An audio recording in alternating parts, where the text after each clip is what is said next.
Ain't no sunshine when she's gone. It's not warm when she's away.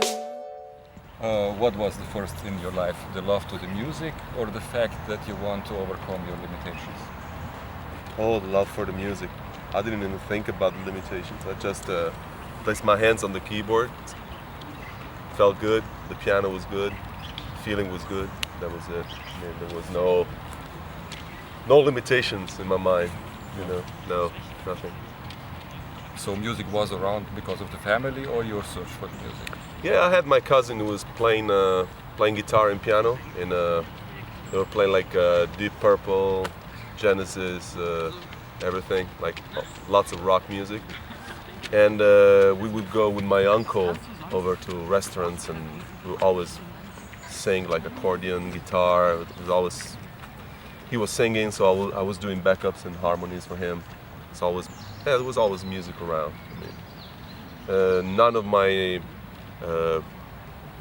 parents played music, but my father was really in love with lots of different music, so he would put headphones on me and with the stereo, and I was like singing loud and loud and loud because I couldn't hear myself, so I was like screaming all the time at home. It's great.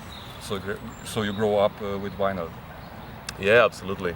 All my first records. I mean, I remember going to the store and feeling so excited because I was like looking for LPs, and actually, yeah. I mean, I had my cousin's collection was all vinyls, so I would flip over the covers, and I would see a cover that I would like, and I put the record on and skip the tracks, and you know, I was like, yeah, it was like a kindergarten for me, like all.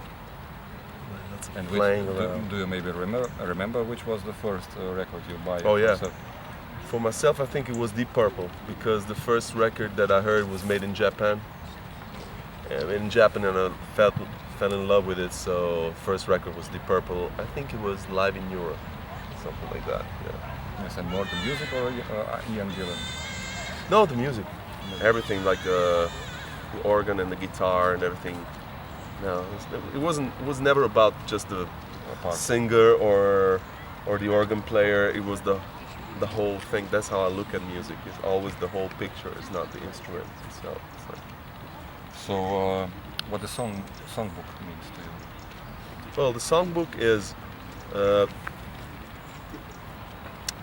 is a way of putting together all the music that influenced me and still is influencing me, and all the songs that have meant something to me in the past and in the present,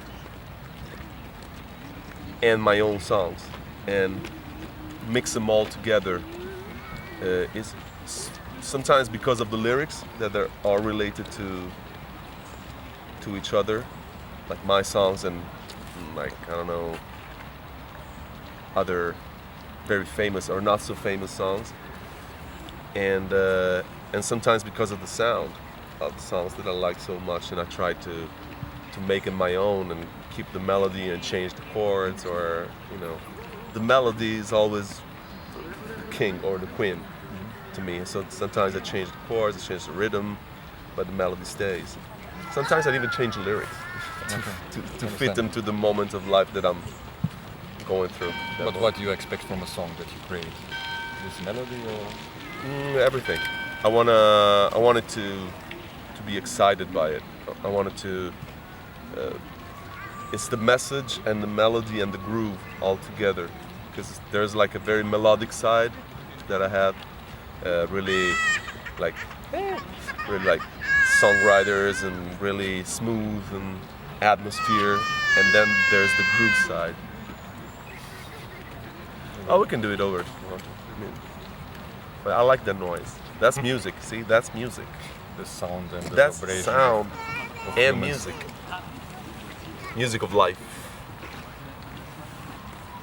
So for you, there is no difference or challenge if you take the song from somebody else or make your own song, or is your own song more important for you? No, it's the same. I mean, it's the same, because if there's a song, I mean, I only do songs that I feel I can give my own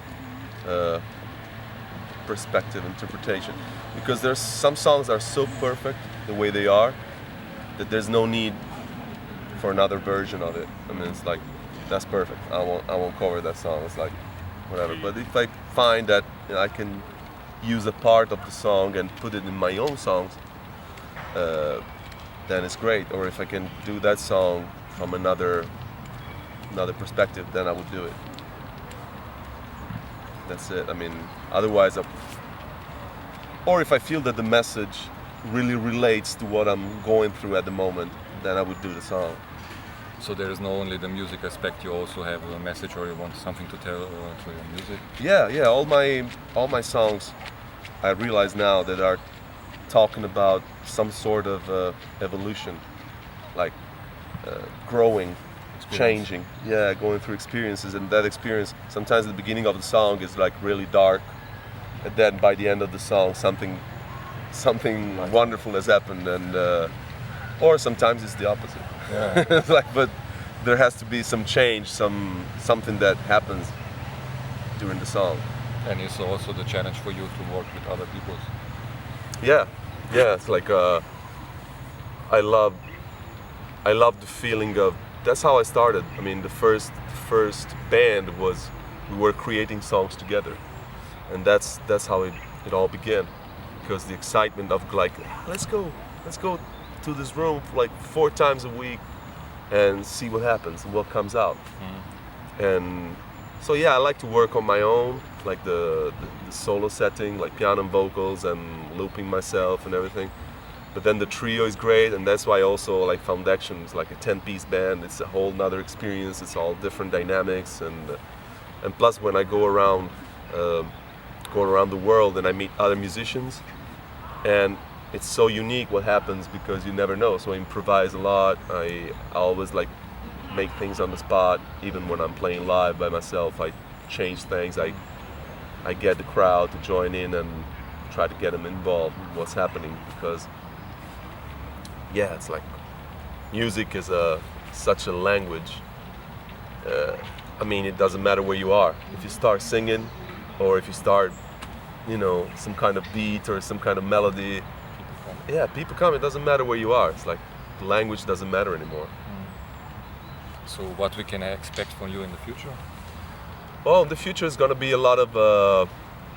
I think I'm going to experiment a little bit more, because I always have this thing in mind with like the way I use electronic now, is like having 2 drummers, for example, and mixing them up. That's the way I use electronics, and so maybe in the future I'm gonna have like more, like a couple of drummers, and I'm gonna go around the world and meet musicians and just jam with them and see what comes out of it. And if it's something really good, then we're gonna produce more of it, and then eventually it's gonna become a record, or it might even be just a single song, and that's all we had to say together. So what I want to do in the future is focus on this journey and see what comes out, without the limitation of, without thinking about style, or is this gonna fit a certain niche of market because it's more appropriate, or because it's easier to market this way. Oh wow, I want to go into electro stuff or now is the time for acoustic comeback, so let's go acoustic.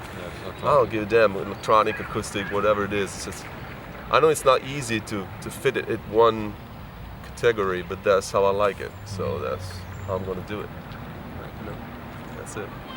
Is there something in the end what you want to say? Yeah, I want to thank you for letting me be myself again. Thank you. Grazie. Grazie. Ain't no sunshine when she's gone, and she's always gone too long. Every time she goes away,